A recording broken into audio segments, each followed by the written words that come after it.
கேட்போம். சங்கீதங்களின் புஸ்தகம் 91 சங்கீதத்தில், சங்கீதங்களின் புஸ்தகம் 91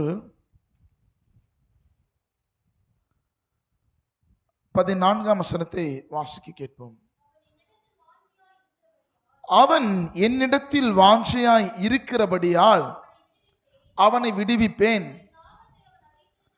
என் நாமத்தை அவன் அறிந்திருக்கிறபடியால் அவனை உயர்ந்த அடைக்கலத்திலே வைப்பேன். இந்த மாதத்தினுடைய வாக்குத்தத்தம் மீண்டும் ஒரு விஷயம் கூட வேதத்தை எடுத்தவர்கள் சங்கீதங்களின் புஸ்தகம் 91 சங்கீதத்தில் 14 வசனத்தில் என் நாமத்தை அவன் அறிந்திருக்கிறபடியால் அவனை உயர்ந்த அடைக்கலத்திலே வைப்பேன். எல்லாம் சொல்லுங்க, என் நாமத்தை அறிந்திருக்கிறபடியால் அவனை உயர்ந்த அடைக்கலத்தில் வைப்பேன். இந்த ஜூன் மாதத்தில் கர்த்தர் உங்களை பார்த்து சொல்கிற ஒரு வார்த்தை, அவர் நாமத்தை நீங்க அறிந்ததுனால சில உயர்ந்த ஸ்தலங்களில கர்த்தர் உங்களை கொண்டு போக விரும்புகிறார்.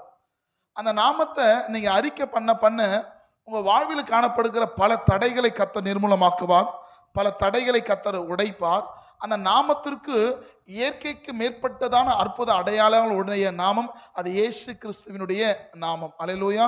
அப்ப அந்த நாமத்தை நாளுக்கு நாள் அந்த நாமத்தை நம்ம என்ன சொல்ல பழகணும். ஒருவேளை நம்மளுடைய வாழ்க்கையில குறைவுகள் காணப்பட்டுன்னு சொன்னா அந்த நாமத்தை நீங்க அறிக்கை பண்ணுங்க. இயேசுவின் நாமத்தினால என் குறைவுகளை இயேசுவின் நாமத்தினால் நிறைவாக்குங்க. அல்லேலூயா. அப்ப வேதமும் அதுதான் நமக்கு கற்றுக் கொடுக்கிறது. எதை கேட்டாலும் என்னுடைய நாமத்தினால நீங்க என்ன பண்ணுங்க, கேளுங்கள் என்று தான் ஆண்டவர் கற்றுக் கொடுக்கிறார். நீங்க எடுத்து வாசிக்க கேட்கலாம். யோவான் எழுதிய சுவிசேஷம் 14 அதிகாரம் 14 வசனத்தை வாசிக்க கேட்போம். யோவான் எழுதிய சுவிசேஷம் 14 என் நாமத்தினாலே நீங்கள் எதை கேட்டாலும் அதை நான், வேதம் அதுதான் கற்றுக் கொடுக்கிறது. என் நாமத்தினாலே நீங்கள் எதை கேட்டாலும் அதை நான் செய்வேன். அப்ப எதை கேட்கும் போதும் அதை இயேசு என்கிற நாமத்தை நீங்க என்ன பண்ணணும்னா தரிப்பித்துக் கொள்ளணும். அல்லேலூயா. எதை கேட்டாலும் எதை யாரை கொண்டு கேட்கணும்னா அது இயேசுவின் நாமத்தினால. ஒருவேளை குறைவின் மத்தியில கடந்த நாட்கள்ல நீங்க கடந்து வந்திருக்கலாம், சில பலவீனத்தின் மத்தியில நீங்க இருக்கலாம், பல ஆண்டுகளா பல தடைகளின் மத்தியில நீங்கள் போராடி கொண்டு இருக்கலாம். இல்ல திருமண தடைகளா இருக்கலாம், இல்ல குழந்தை பாக்கிய தடைகளா இருக்கலாம், இல்ல கடன் பிரச்சனைகளா இருக்கலாம், இல்ல உபத்திரங்களா இருக்கலாம், இல்ல குடும்பத்துல சமாதானம் இல்லாமல் இருக்கலாம், சில பிரிவினைகள் கூட இருக்கலாம். இன்றைக்கு அப்படிப்பட்டதான சூழ்நிலைகளில் இயேசு என்கிற நாமத்தை நீங்கள் அறிக்கை செய்வீர்கள் என்று சொன்னா அந்த அறிக்கை உங்களை உயர்ந்த ஸ்தானங்களில் கொண்டு போகும். அல்லேலூயா. அவன் என் நாமத்தை அறிந்திருக்கிறபடியால் அவனை உயர்ந்த அடைக்கலத்தில், அல்லேலூயா. யாரெல்லாம் விசுவாசிக்கிறீங்க? ஏசப்பா நிச்சயமா என்னை உயர்ந்த ஸ்தானங்களில் கொண்டு போவார். அல்லேலூயா. அப்ப யார் உயர்ந்த ஸ்தானங்களில் கொண்டு போக முடியும் சொன்னா அவருடைய நாமத்தை யார் அறிந்திருக்கிறார்களோ அவர்களை கர்த்தர் உயர்ந்த ஸ்தானங்களில் கொண்டு போக பண்ணுவார். ஒரு ஆமென் சொல்லுங்க. அல்லேலூயா. யார் உயர்ந்த ஸ்தானங்களில் கொண்டு போக முடியும் சொன்னா யார் அவருடைய நாமத்தை விசுவாசிக்கிறாளோ, யார் அவருடைய நாமத்தை அறிக்கை செய்கிறாளோ, யார் அவருடைய நாமத்தை வாஞ்சிக்கிறார்களோ அவர்களை கர்த்தர் உயர்ந்த ஸ்தானங்களில் கொண்டு போவார். நீங்கள் எடுத்து வாசிக்க கேட்போம். 2 நாளாகமம் 7 அதிகாரத்தில் 14-15 வசனத்தை வாசிக்க கேட்போம். 2 நாளாகமம் 7 அதிகாரம். என் நாமம் தரிப்பிக்கப்பட்ட என் ஜனங்கள். அப்போ அவருடைய ஜனங்களா நீ மாறணும் சொன்னா முதலாவதாக அவருடைய நாமத்தை நீ தரிப்பித்துக் கொள்ளணும். அல்லேலூயா.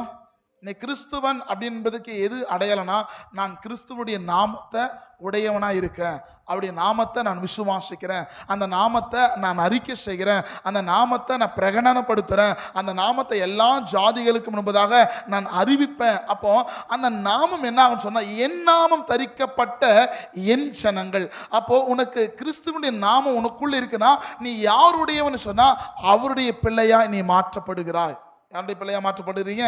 அது கிறிஸ்துவுடைய பிள்ளையா, இயேசு கிறிஸ்துடைய பிள்ளைகளாய் நீங்க மாற்றப்படுகிறீங்க. அப்ப அந்த நாமத்திற்கு ஒரு வெளியேற பெற்ற ஒரு மகிமை இருக்கு. அந்த நாமத்தை சொல்ல சொல்ல உன் வாழ்க்கையில எதெல்லாம் குறைவா இருக்கிறதோ அந்த நாமத்தை அறிக்கை செய்ய உன் குறைவுகளை கர்த்தர் நிறைவாக்குவார்.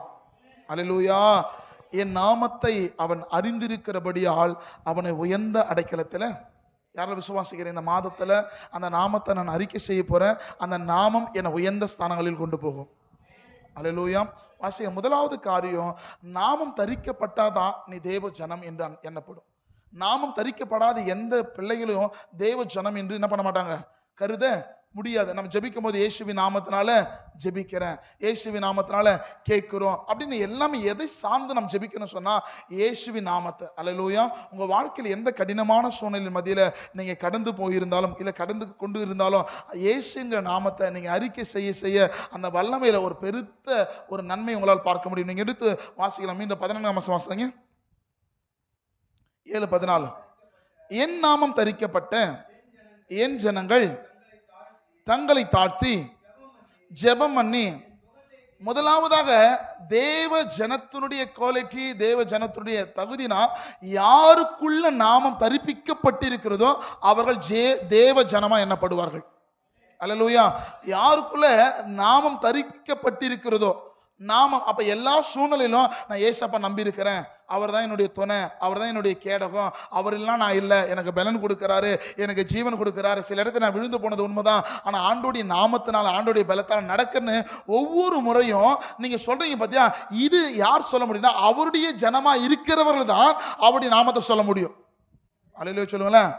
அவருடைய ஜனம் இல்லாதவர்கள் அவருடைய நாமத்தை என்ன பண்ண மாட்டாங்க, சொல்ல முடியாது. வேதம் அதான், அவன் என் நாமத்தை அவன் அறிந்திருக்கிறபடியால் அவனை உயர்ந்த அடைக்கலத்துல, அப்ப யாருமே கொண்டு போக முடியாத இடத்திற்கும் இயேசுவின் நாமம் கொண்டு போக முடியும். ஒரு ஆமென் சொல்லுங்களேன். அல்லேலூயா. முதல் காரியம், நாமம் உனக்கு கொடுக்கப்பட்டாதான் நீ தேவனுடைய ஜனம் என்று எண்ணப்படுவார். இரண்டாவது, அவருடைய நாமம் தரிப்பிக்கப்பட்ட ஜனங்கள் எப்படி இருப்பாங்கன்னா எப்பொழுதுமே தாழ்மை உள்ளவர்களாக இருப்பாங்க. அல்லேலூயா. அதோட அடையாளம், கிறிஸ்துவனுடைய அடையாளம் என்று, கிறிஸ்துவ பிள்ளையுடைய அடையாளம்னா அவருடைய நாமம் உனக்குள்ள இருக்கிறது. அந்த நாமத்தை நீ விசுவாசிக்கிற, அந்த நாமத்தை நீங்க பேசுறீங்க, அந்த நாமத்தையே நீ சார்ந்திருக்கிறனா அதனுடைய அடையாளம், அதனுடைய கனிகளில் எதில் பார்க்கலாம் சொன்னா கிறிஸ்துவனுடைய நாமம் தரிப்பிக்கப்பட்ட ஜனங்கள் தங்களை எப்பொழுதுமே என்ன பண்ணுவாங்க, தாழ்த்துவாங்க. அதானே இருக்கு. வாசிங்க 14ஆம் வசனம் வாசிங்க. என் நாமம் தரிக்கப்பட்ட என் ஜனங்கள் தங்களை தாழ்த்தி, அப்ப இரண்டாவது காரியம் தங்களை என்ன பண்ணுவாங்க, தாழ்த்துவாங்க. அப்ப நாமம் தரிக்கப்பட்ட உடனே அவர்களுக்குள்ள கிடைக்க வேண்டிய ஒரு குணாதிசயம்னா எப்பொழுதுமே அவங்க யாருக்கு முன்பதாக தாழ்மைப்படுவாங்க, கர்த்தருக்கு முன்பதாக. அல்லேலூயா. எனக்கு யார் தெரியுமா, என்னை போல யாருமே அப்படின்னு சொல்லாதீங்க. அல்லேலூயா. கிறிஸ்துவுடைய பிள்ளையுடைய அடையாளம் அது அல்ல. கிறிஸ்து மரண பரியந்தம் தம்மை தாமே என்ன பண்ணாரு, தம்மை தாமே தாழ்த்தினார். அதாவது சிலுவையின் மரண பரியந்தம் அவருக்கு எவ்வளவு நெருக்கத்தின் மத்தியிலும் கூட அவர் எந்த சூழ்நிலையுமே தேவகுமாரன் என்று என்ன பண்ணல, தன்னை பெருமை பாராட்டவே இல்லை. அல்லேலூயா. ஏன்னு சொன்னா பெருமை என் ஆசீர்வாதத்தை கெடுக்கும், பெருமை என் ஆசீர்வாதத்தை பல ஆசீர்வாதங்களை இழக்க செய்யும், தாழ்மை பல ஆசீர்வாதங்களை உருவாக்கி தரும். அல்லேலூயா. அதுதான் வேதம் கற்றுக்கொள்கிறது. வேதம் சொல்லப்படும் என் நாமம் தரிக்கப்பட்ட ஜனங்கள் தங்களை, அப்ப இரண்டாவது காரியம், தேவ ஜனங்கள் தங்களை என்ன பண்ண, தேவ சமூகத்துக்குள்ள நீங்க தாழ்த்துவீர்கள் என்று சொன்னா அந்த உயர்ந்த அடைக்கலத்தின் ஆசீர்வாதத்தை பெற்றுக்கொள்ள முடியும். அல்லேலூயா. அல்லேலூயா. அப்ப உங்க வாழ்க்கை எது நடந்தாலும் நீங்க எந்த நாமத்தை அறிக்கை செய்யணும், இயேசு என்கிற நாமத்தை அறிக்கை செய்யுங்க. எதை அறிக்கை செய்யணுங்க, இயேசு என்கிற நாமத்தை அறிக்கை செய்யுங்க. ஒருவேளை பொருளாதாரத்தை ஒருவேளை ரொம்ப கஷ்டப்படுறீங்களா, இயேசுவின் நாமத்தினால வானத்தின் பலகனியை திறந்து எங்க பொருளாதாரங்களை கர்த்தர் ஆசீர்வதிங்க. அல்லேலூயா. உள்ள பலவீனத்தின் மத்தியில் இருக்கீங்கன்னா இயேசுவின் நாமத்தினால என் பலவீனங்கள் எல்லாம் நீ சிலுவையில சுமந்தீங்கள, அந்த சிலுவையில என் பலவீனங்களை அறையிற. அப்போ ஒவ்வொரு நாளும் அந்த நாமத்தை அறிக்கை செய்ய அந்த நாமம் உங்களை உயர்வின் பாதையில் கொண்டு போகும். அல்லேலூயா.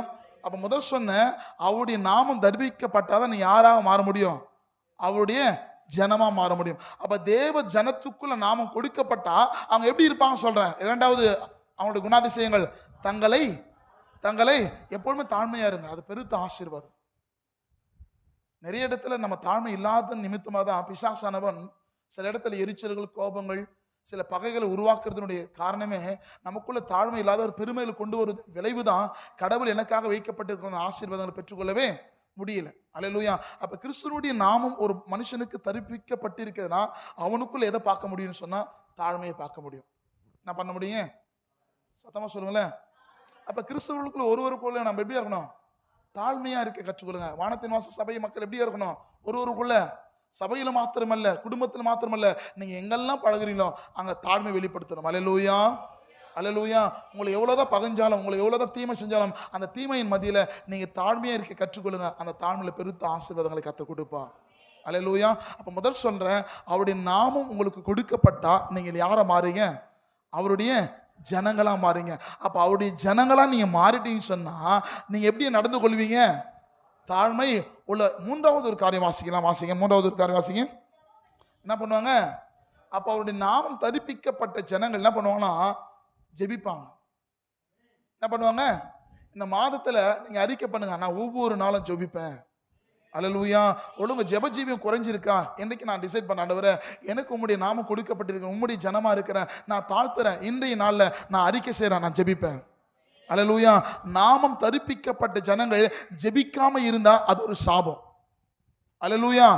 அசதியாயிராமல் ஜாக்கிரதையாயிருங்கள், ஆவியில அனலாயிருங்கள் கர்த்தருக்கு. அப்ப கர்த்தருடைய நாமம் தரிப்பிக்கப்பட்டது நோக்கமே நீ ஜெபிப்பதற்காக. ஏன் நீ ஜெபிக்கிற சொன்னா எடுத்து வாசிக்க கேட்போம். சங்கீதம் 32 சங்கீதத்தில் 8 வசனம் வாசிங்க. சங்கீதம் 32:8. ஏன் நீங்க ஜெபிக்கணும் சொன்னா, நான் உனக்கு போதித்து நீ நடக்க வேண்டிய வழியை காட்டுவேன், உன்மேல் கண்ணை வைத்து.